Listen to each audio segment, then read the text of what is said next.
Hello students, good morning. This is Shushankar Tale from Mechanical Department, Government Engineering College, Bikaner.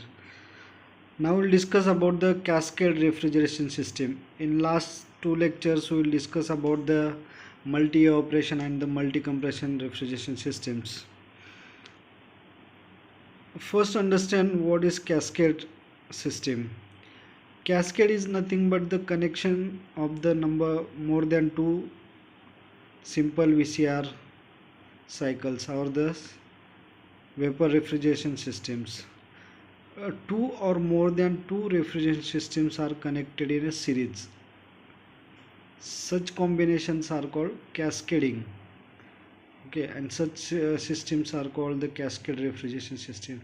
If the two vapor refrigeration systems are connected, then the second stage of cascade refrigeration system. Okay, why we require the cascade refrigeration system? The question दिमाग में आएगा कि क्यों ज़रूरत है कि दो system को कनेक्ट करने की.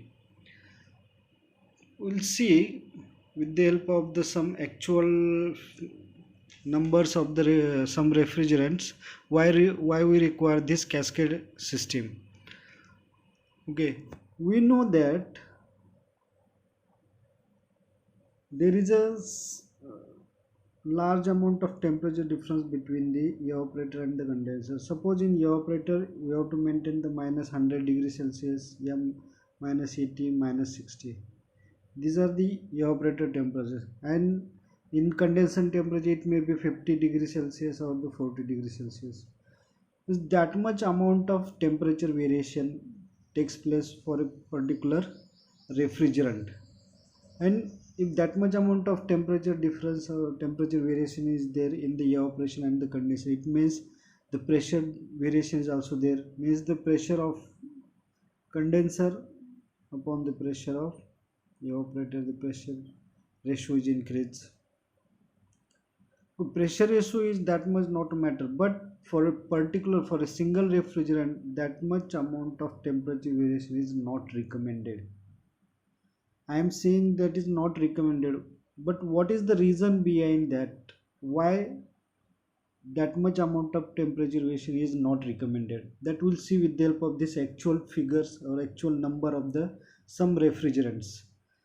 If you see the R22 refrigerant, that is normal boiling pressure, the normal boiling temperature is the minus 40.81.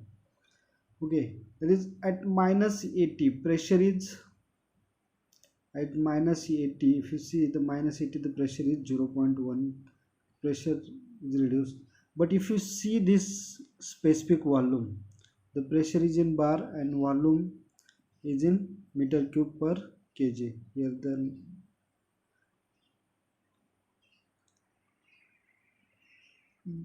for particular R22 refrigerant, at very low temperature the pressure is very low, very low, but the specific volume is high, 1.77. It means that, or we know that the size of the compressor is depend upon the specific volume of vapor refrigerant extracted from the evaporator. Means जो भी vapour refrigerant evaporator से आ रहा है, उस vapour refrigerant का specific volume कितना है, इस बेस पे ही आप कंप्रेसर की साइज डिसाइड कर सकते हो. ओके, तो अगर pressure reduce, we know that if the pressure is reducing, specific volume is increasing. That much amount of pressure is reduced, specific volume automatically increase. It means you require a large size of compressor. Okay, that is also not recommended. Means if you want to use R22, you can use up to minus 40, minus 50, but you cannot go up beyond that up to minus 80. We have seen that. If see this, that is R23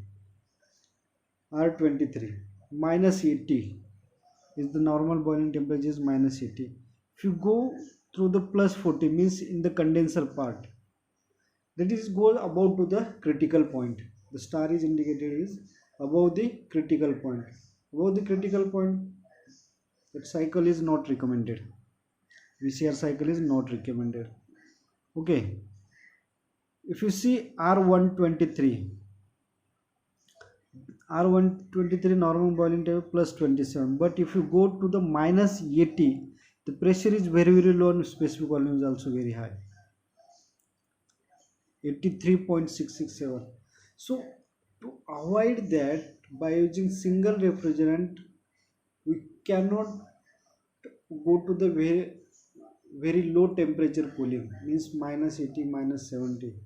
So for that we have to use the two refrigerant. Okay, one refrigerant we have to use such that where the boiling point temperature is low, and where another refrigerant is used such that their boiling point temperature is high or boiling point pressure is high. Okay, that's why here we need to understand about the cascade refrigeration system. Just I have told that what is the reason to understand or to learn the cascade refrigeration system. Here we are using the two refrigerant. There are two vapor refrigeration cycles. In one vapor refrigeration cycle, the refrigerant are used, that is the high temperature or high boiling point refrigerant, and in another VCR system, the low boiling point temperature refrigerant. Okay, first this say this is a low temperature cascade system. Okay, that is 1 to 2. Here the compressor, here one device is there, is used, that is cascade condenser, you can say cascade evaporator. For particular this low temperature cascade system, it works as a condenser, and for high temperature cascade system it works as a evaporator.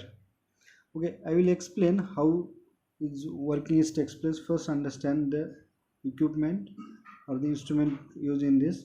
Compressor 1 to 2 process is compressor, 2 to 3 here the condenser, 3 to 4 then expansion valve, here the evaporator. Here I am taking the dash. Why? Because the last refrigerating effect obtained here, because this evaporator extract the heat from where you have to cool that particular space at very low temperature. Okay, मतलब आपको इस evaporator पे आपको रेफ्रिजरेटिव effect मिलने वाला है. मतलब ये evaporator आपको जो भी स्पेस कूल करना है वहाँ से हीट एक्सट्रैक्ट करेगा. Okay, now this second high temperature cascade system, here the compressor, then compressor to the condenser, then expansion valve, and then evaporator. Means this device works as a evaporator as well as the condenser. For low temperature cascade system it works as the condenser. For high temperature cascade system it works as the evaporator. Okay, see, this is high temperature cascade system. A condenser exit is the high temperature liquid. When it expand, then low temperature low pressure liquid is there, and then here the evaporator.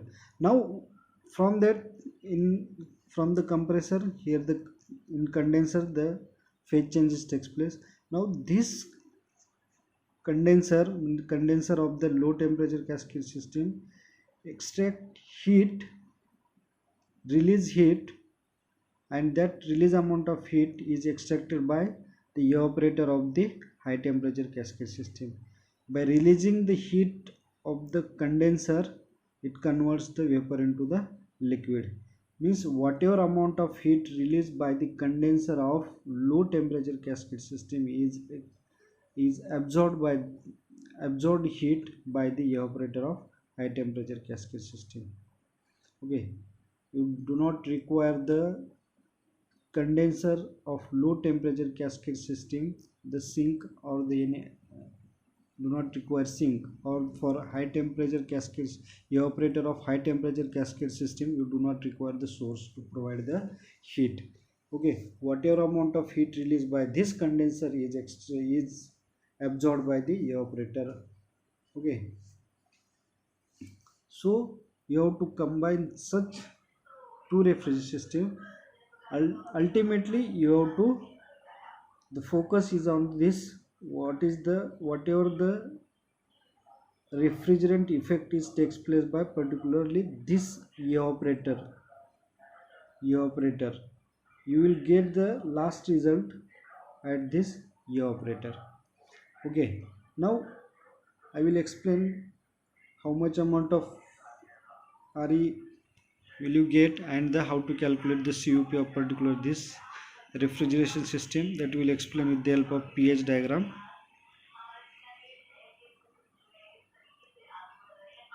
See, this is the pH diagram of the cascade refrigeration system. First, that is low temperature 1 2 3 4, that is 1 to 2 is here the compressor, 2 to 3 is the condenser, 3 to 4 is the expansion wall, and 4 to 1 is the refrigerating effect. Means you are getting the ultimately refrigerating effect, और तो आपको जो space cool करना है वहाँ का effect आपको कहाँ पे मिलेगा, that is here the evaporator और the process from 4 to 1. Means how you calculate the refrigerating effect, that is m1 amount of mass flow rate of the refrigerant through the low temperature cascade system, and m2 amount of mass flow rate of the refrigerant through the high temperature cascade system, that is m1 into h1 minus h4. You will get this is the ultimate refrigerating effect. Okay, now we know that the COP of the particular system is equal to RE upon compressor work. But here the two compressors are there.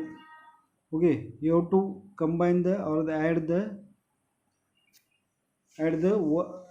total work is nothing but addition of the work done on these two compressors, that is m1 into h2 minus h1, that is work done on the low temperature cascade system of compressor, and plus m2 into h6 minus h5, it is the high temperature compressor system.